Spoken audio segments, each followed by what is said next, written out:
नमस्कार, मैं हूं उदय और आप देख रहे हैं बिहार उदय न्यूज। देखिए, पंचायत चुनाव को आरक्षण रोस्टर को लेकर बड़ी खबर निकल कर आ रही है। वो आरक्षण रोस्टर किस प्रकार होगा, तमाम नया अपडेट आ गया है। बिहार में जो त्रिस्तरीय पंचायत प्रतिनिधियों का चुनाव होता है, उसको लेकर बड़ा अपडेट आ गया है। हम आज आपको इस वीडियो में उस नई जानकारी से रूबरू कराएंगे और एक एक तरीके से आपको समझाने का प्रयास करेंगे। देखिए, जैसे कि आप सभी को मालूम होगा कि बिहार में पंचायत चुनाव इसी साल अंत में अक्टूबर नवंबर में होना था। दिसंबर तक चुनाव की सारी प्रक्रिया समाप्त कर लेनी थी। लेकिन आप सभी ने देखा कि सम्राट चौधरी के सरकार में कैबिनेट में बैठक हुआ और इस बैठक में निर्णय हुआ कि इस बार का पंचायत चुनाव नए परिसीमन पर कराए जाएंगे। यानी पंचायत की जो सीमाएं हैं फिर से उसको लागू किया जाएगा, नए सीमा से निर्धारण किया जाएगा। लेकिन अब जो आरक्षण रोस्टर है, नई परिसीमन है, उसको लेकर ताजा अपडेट आ गया है। क्या है ताजा अपडेट? बिहार में त्रिस्तरीय पंचायत चुनाव को लेकर और हर पंचायत प्रतिनिधि जो चुनाव लड़ना चाहते हैं, पंचायतों में चुनाव लड़ना सकते हैं, ये खबर उनके लिए बड़ा ही महत्वपूर्ण है। तो देखिए, बिहार में पंचायत चुनाव की बात करें, बिहार में होने वाले पंचायत चुनाव को लेकर बड़ी अपडेट सामने आ गई है। और हम आपको बता दें कि पंचायत चुनाव पहले से परिसीमन में कराया जाएगा, यानी चुनाव से पहले परिसीमन कराया जाएगा। और इस बीच जो आरक्षण को लेकर जानकारी सामने आ रही है कि आरक्षण का पूरा गणित इस बार बदल सकता है। देखिए, अहम जानकारी निकल कर आई है, क्योंकि साफ तौर पर अब हम आपको बताएं तो आरक्षण का पहला रोस्टर लागू कराने को लेकर जो तैयारियां की जा रही है, वह नए जनगणना के आधार पर जो नए परिसीमन होंगे वह कराए जाएंगे। इसको लेकर जो आरक्षण और उसमें बड़ा बदलाव भी देखने को मिल सकता है। देखिए, दरअसल बिहार में पंचायत चुनाव से पहले नई जनगणना के आधार पर परिसीमन कराए जाने की तैयारी है। परिसीमन का मतलब साफ तौर पर यही है कि पंचायतों और वार्डों की जो सीमाएं हैं उसे नए सिरे से निर्धारण करना है, और परिसीमन के साथ ही आरक्षण रोस्टर का भी नए सिरे से लागू होना है। यानी पिछली बार जिस सीट पर SC ST या SC और OBC या फिर महिला आरक्षण था, अब जरूरी नहीं है कि वह व्यवस्था भी इसी प्रकार से बनी रहेगी। संभवतः यह जानकारी सामने आ रही है कि इसमें बड़ा बदलाव देखने को मिल सकता है।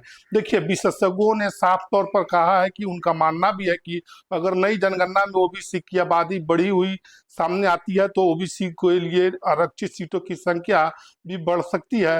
हालांकि इसका अंतिम फैसला सरकार और कानून का जो प्रक्रिया है उसके बाद ही लिया जाएगा। वही महिलाओं को लेकर हम आपको बता दें कि जानकारी यह है कि महिलाओं के लिए 50% आरक्षण की व्यवस्था पहले से जो है वह जारी रहेगी। और सीधे तौर पर हम आपको बता दें कि मोटे तौर पर बता दें कि किस प्रकार से आरक्षण को लेकर जो परिसीमन होने वाले हैं पंचायत चुनाव को लेकर, उसको ताजा अपडेट सामने आ रहे हैं। अब नए सिरे से जो आरक्षण है वह लागू किए जाएंगे। अब आपको जानकारी हम यह दे दें कि बिहार में पंचायत चुनाव में नए सदस्यों का परिसीमन का गठन होने वाला है। नए परिसीमन का गठन साल 2011 की जनगणना के अनुसार होना है, और पंचायत में नए तरीके से आरक्षण रोस्टर में बदलाव भी करना है। अगर इस साल चुनाव होता है तो आरक्षण के तीसरे रोस्टर के हिसाब से चुनाव होगा। इससे पहले या फिर SC और ST रहता है तो नए तरीके से परिसीमन का गठन होने से आरक्षण में पहले से रोस्टर के हिसाब से चुनाव होगा। पंचायत चुनाव नियमावली के अनुसार ST SC फिर अन्य के आरक्षण का नियम लागू होगा। विशेषज्ञों की माने तो सभी ग्राम पंचायतों को घटती जनसंख्या के आधार पर रखा जाएगा। इसके बाद जातियों के सामने जनसंख्या लिखी जाएगी। साथ ही हम आपको यह बता दें कि विशेषज्ञों के अनुसार यह चुनाव अगले साल यानी दिसंबर या अक्टूबर में तक टाला जा सकता है, और नई जनगणना के अनुसार जो सीटें हैं उसे तय किया जाएगा। अगर जनगणना में OBC की जनसंख्या अधिक आती है तो आरक्षण में इनकी प्रतिशत जो है वह बढ़ सकती है। लेकिन संविधान के अनुसार सबसे पहले आरक्षण SC या फिर ST को मिलेगा। सबसे खास बात यह है कि इसमें महिलाओं का समांतर आरक्षण लागू रहेगा, यानी सभी आरक्षण में महिलाओं को 50% सीटें मिलेगी। बाकी बची हुई सीटों पर महिलाओं को चुनाव लड़ने की छूट रहेगी। हम आपको बता दें कि जानकारी यह भी है कि 2011 के जनगणना के अनुसार बिहार की जनसंख्या 8 करोड़ 28 लाख है। इसी के आधार पर ग्राम पंचायत के मुखिया, वार्ड सदस्य, पंच, सरपंच, पंचायत समिति और जिला परिषद के सदस्यों का निर्वाचन क्षेत्र तय होगा। इससे पहले 1991 और 92 के जनगणना के अनुसार 94 में प्रसिमन कराया गया था।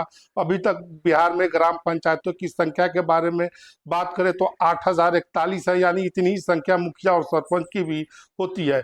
जिस तरीके से वार्डों की संख्या है उसको लेकर भी, जो प्रसिमन को लेकर तमाम बातें सामने आ रही है, अब जो सीमा है उसको तय करने को लेकर या जानकारी भी सामने आ रही है कि तय सीमा जो है उसमें बदलाव देखने को मिल सकता है।